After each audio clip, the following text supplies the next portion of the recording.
Queridos amigos, sejam todos bem-vindos a esse espaço de reflexão em torno do Evangelho segundo o Espiritismo e em torno igualmente dos ensinos do nosso mestre, guia e modelo Jesus. Hoje nós escolhemos uma página do livro Bênção de Paz, de Emmanuel e Chico Xavier. Essa página é a lição 44 e fala sobre embaraços. Diz assim: isto é impossível aos homens, mas para Deus tudo é possível. São palavras de Jesus. Estão registradas em Mateus, capítulo 19, versículo 26. E Emmanuel comenta esse versículo assim: indiscutivelmente somos defrontados por situações embaraçosas, nas quais se nos oprime o espírito ante a nossa incapacidade para conjurar-lhes a presença. Quem de nós nunca se sentiu impotente ou enfraquecido diante de uma dificuldade, diante de um impedimento? Todos nós temos essa experiência, mas é preciso considerar que os impedimentos, os obstáculos, os embaraços todos que nos surgem em nossa vida têm o caráter didático, porque a vida é pedagógica e aqui estamos para crescer em sabedoria, para aprender a amar melhor. E é na vivência e na capacidade sempre dilatada de transformação, de transcendência, é que nós vamos alcançando cada vez mais a pureza de sentimentos, a pureza de espírito, os frutos do espírito, né? Que são o discernimento, a lucidez, a bondade simples, a amorosidade, a fraternidade. Então, é vivenciando as experiências que vamos a pouco e pouco alcançando a capacidade de superar, né? E desenvolvendo a resiliência, a força de estar sempre recomeçando, sempre refazendo caminhos e nunca desanimando. Então, os obstáculos são os embaraços, são os desequilíbrios, são os processos psicológicos em desalinho na psique humana. Então, quais são esses embaraços? Nós temos uma lista enorme: o orgulho, o egoísmo, a irresponsabilidade, a inveja, a ganância, a agressividade, a culpa, né? A recusa em aceitar a realidade, a negação, o perfeccionismo, o medo que é sempre aquela lente que torna maior o perigo do que realmente é, a baixa estima, a dependência. Quantos dos nossos irmãos criam a dependência por pessoas ou por substâncias, né? São aqueles que se tornam incapazes de enfrentar as dificuldades. A ociosidade é um embaraço, a indecisão, a mágoa, o vazio existencial, a repressão dos sentimentos que nos tornam incapazes de relacionar ou de sentir compaixão, nos fazem indiferentes, né? Que com frieza emocional, a apatia, apego patológico, revolta e assim vai. São muitos os embaraços que muitas vezes nos ocorrem e que muitas vezes nos deixam abalados, né, e temerosos de enfrentar a realidade. Há um pensamento de uma filósofa política do nosso século, Hannah Arendt, que ela é uma judia, nascida na Alemanha e que se aprimorou muito na arte de pensar. E ela afirma num dos seus livros, A Condição Humana, que o homem não nasce para morrer, mas para começar. Começar o quê? Começar a discernir. começar a aprender, a conviver, a crescer como ser humano, a ressignificar os fatos, né? A alcançar virtudes e sabedorias, valores, né? A vencer os embaraços. Como? Como é que a gente pode vencer os embaraços? É que o maior sentido de nossa encarnação é a conscientização da riqueza do nosso mundo interior. Somos essências divinas em busca da perfeição, cujo caminho é o autodescobrimento. Então, o como está justamente aí, em nos autodescobrir e colocar em funcionamento os nossos potenciais para caminhar sempre em direção da nossa meta luminosa, que é a sabedoria. Então, conhecendo a nós próprios, os nossos potenciais, as nossas limitações, nos exercitando nas virtudes compreensão, tolerância, empatia, fraternidade, solidariedade, então estaremos vencendo essa luta. É preciso lutar perseverantemente para vencer as dificuldades, corrigindo-nos sinceramente e recomeçando o trabalho de auto-reeducação com esforço, foco e decisão. Por que esse trabalho de reeducação? Porque, segundo Allan Kardec e os pensadores mais excelentes, a educação é a chave do progresso. Está lá no Livro dos Espíritos. Então, realmente, se a educação for bem entendida, ela pode promover a melhoria tanto individual quanto coletiva, tanto nossa como indivíduos, como da civilização, da coletividade, qualificando a nossa humanidade. Então, quando se estabelece um clima propício para a solução dos problemas, para contornar ou superar as dificuldades e os embaraços, nós podemos encontrar uma solução pacífica, né? Edificante dessas crises, quando cultivamos a serenidade e o entendimento. Então, que a gente reflita sobre as nossas experiências que temos tido. Quando nos entregamos à violência, à ira, à inconformação, então não achamos a solução adequada. Mas quando nos mantemos lúcidos, calmos, serenos, aí com certeza nós vamos acionar a nossa capacidade de penetrar no sentido daquele problema que está nos chegando e retirando da oportunidade algo positivo, porque os problemas, quando nos chegam, eles são veículo de mudança. Eles estão pedindo adaptação ou mudança. Então, se nós prestarmos atenção, poderemos transformar essas dificuldades em lições, assim como devemos transformar as sombras em luz. Precisamos pertencer-nos a nós mesmos, né?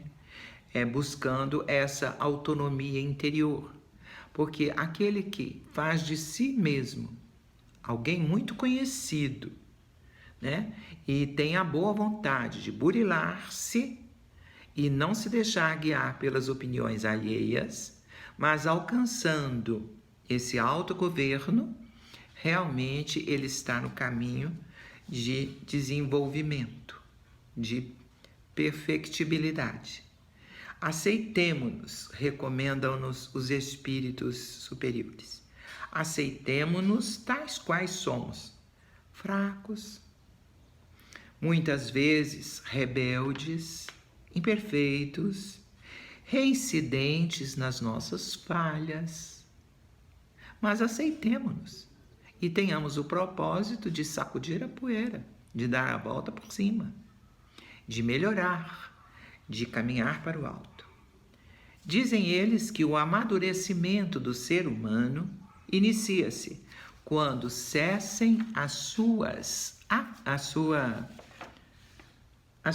queixas,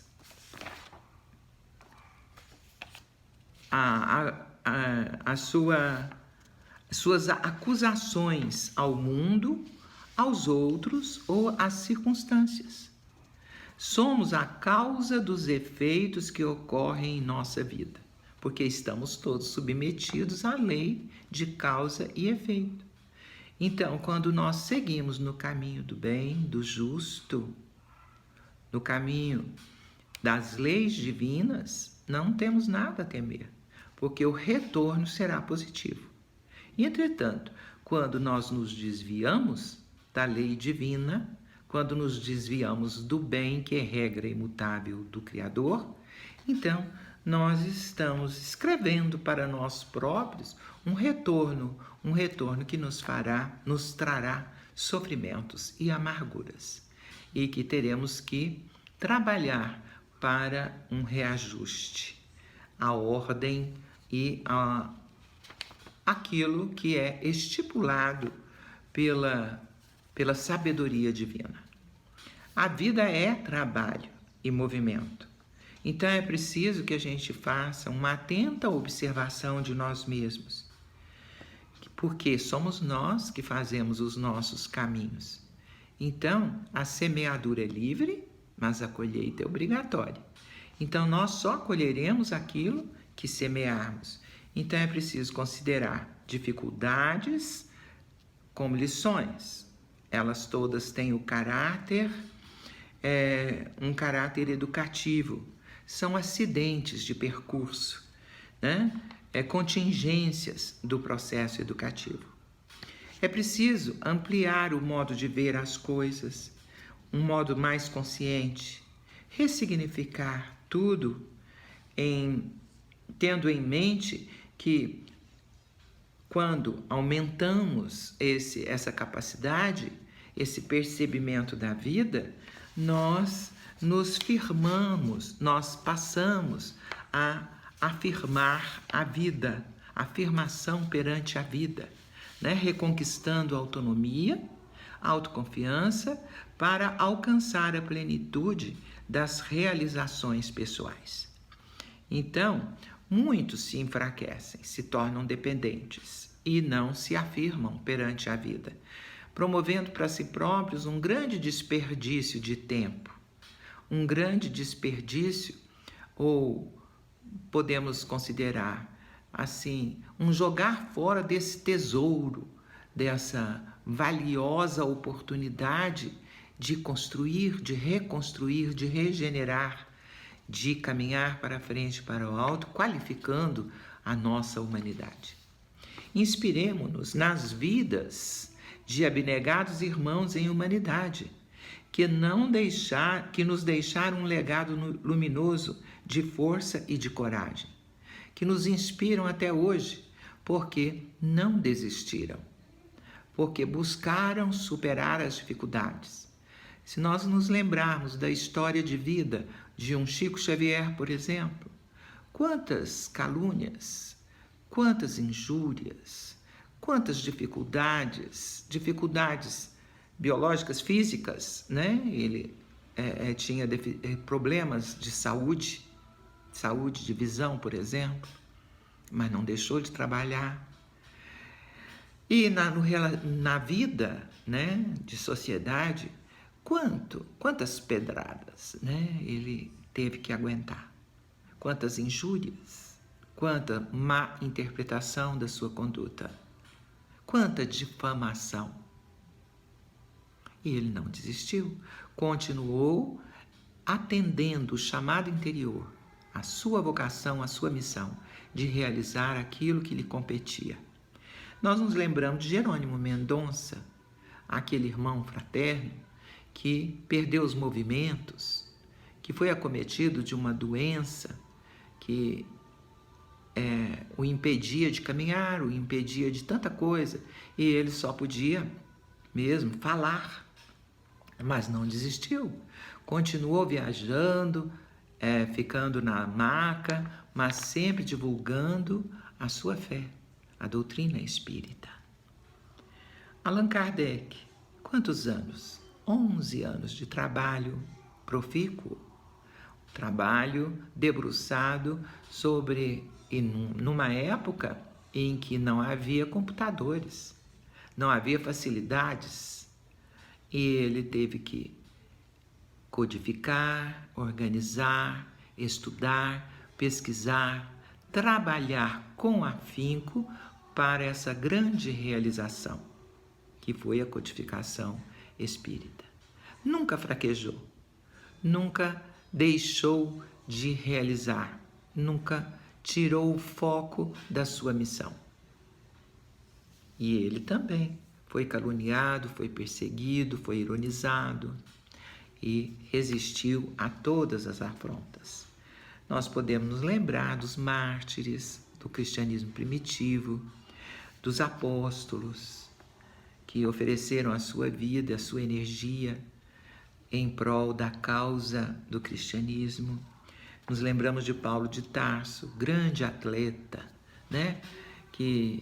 Atleta da espiritualidade, o vaso escolhido por Jesus, que não se deteve no passado de equívocos. Ele foi um perseguidor dos cristãos, mas depois da estrada de Damasco,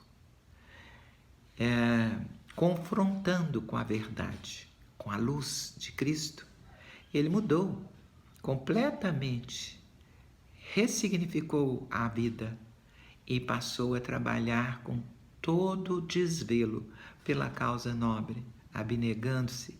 Chegou a ponto de dizer: não sou eu mais quem vivo, é Cristo que vive em mim. A entrega foi total. Então, podemos nos lembrar em outros campos de interesse humano, como da política, Mahatma Gandhi, né?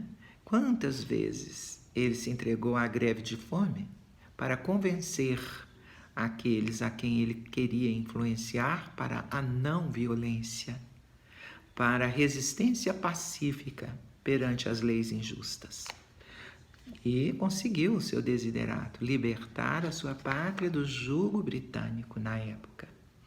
Lembramos-nos de Nelson Mandela, que com maior firmeza manteve-se firme para o seu ideal. Nós nos lembramos de Machado de Assis, que na literatura brasileira brilhou enormemente e era um negro. Tinha epilepsia, filho de escravo, mas não deixou de nos deixar esse legado luminoso. Não só poeta, não só romancista, mas um grande filósofo igualmente. Na sua obra podemos pensar, buscar tantas concepções muitíssimo importantes sobre a humanidade.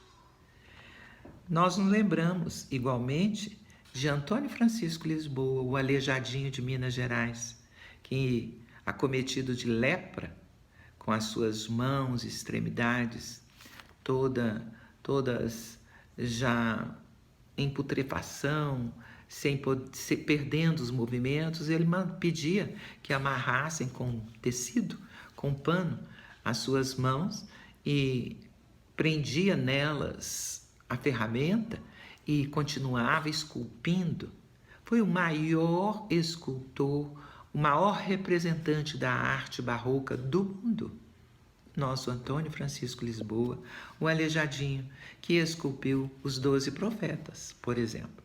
Toda a sua obra está espalhada em Minas Gerais, Diamantina, Mariana, Sabará, Ouro Preto. Então, todos esses fizeram o que lhes competia, deixaram um rastro luminoso no seu caminhar.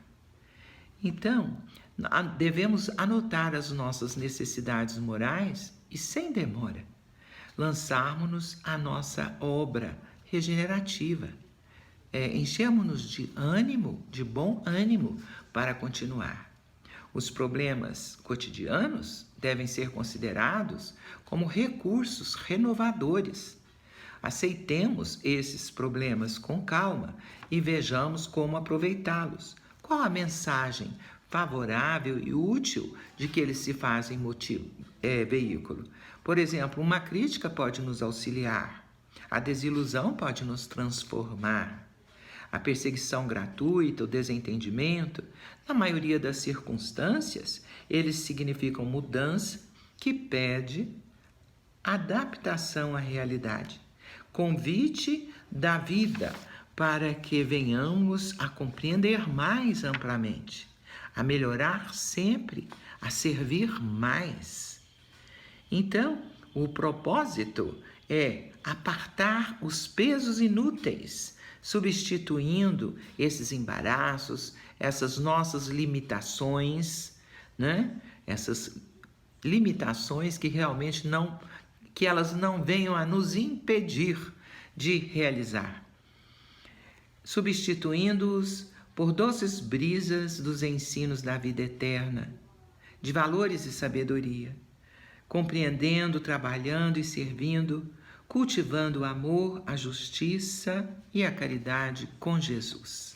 Então importa que a gente ressignifique e repense, medite e busquemos nos autoanalisar, nos confrontarmos conosco próprios e fazer daquele conselho de Santo Agostinho, na questão 919 do Livro dos Espíritos, em que ele recomenda que nós devemos observar como é que nós nos comportamos durante o dia, a cada noite, fazer esse balanço e nos questionarmos em que eu caminhei para a animalidade, em que eu caminhei para a angelitude, em que eu posso melhorar esse tal comportamento em outra ocasião. Então, fazendo essa observação atenta de nós mesmos, com certeza alcançaremos o progresso desejado. Continuando aqui, na lição 44 de Bênção de Paz, Emmanuel diz: isso te ocorre no mundo quase sempre. Quer dizer, quando a gente pensa que não tem solução, que os embaraços são soberanos. Então, nos oprime o espírito diante da nossa incapacidade. Isso te ocorre no mundo quase sempre, quando os próprios erros elastecidos assumem aos teus olhos a feição de males sem remédio. Quando a saúde física se te revela positivamente arruinada. Quando um ente querido parece haver chegado às raias da morte. Quando te vês sob aflições e desencantos por negócios francamente infelizes. Quando a injúria te arrasa a imagem à frente do teu círculo social. Quando afetos extremamente queridos te abandonam. Quando alguém te acusa por delitos que não cometeste. Quando caíste em alguma falta grave e todas as oportunidades de reparação se te afiguram perdidas. Ainda hoje, dolorosos desafios talvez te cerquem. Sejam quais fores, no entanto, ora e confia. Trabalha e espera. Ora e confia. Trabalha e espera. Em verdade, todos nós renteamos com embaraços para a transposição dos quais somos absolutamente incapazes. Ante qualquer dificuldade, porém, recordemos a afirmação positiva do Mestre. Isto é impossível aos homens, mas para Deus tudo é possível. Então a mensagem bonita de hoje é essa, que a gente dilate a nossa confiança em Deus nosso Pai, na sua solicitude, a solicitude divina, que nos conhece pelo nome e que sabe muito mais do que nós, daquilo que necessitamos.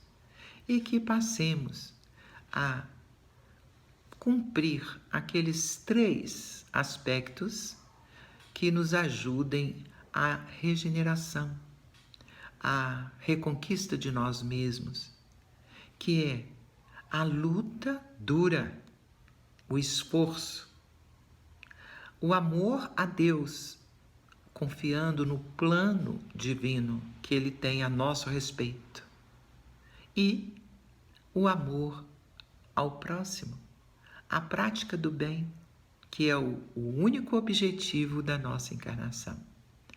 É a realização do bem em nós e em torno de nós. Que Jesus então nos ampare, nos abençoe sempre.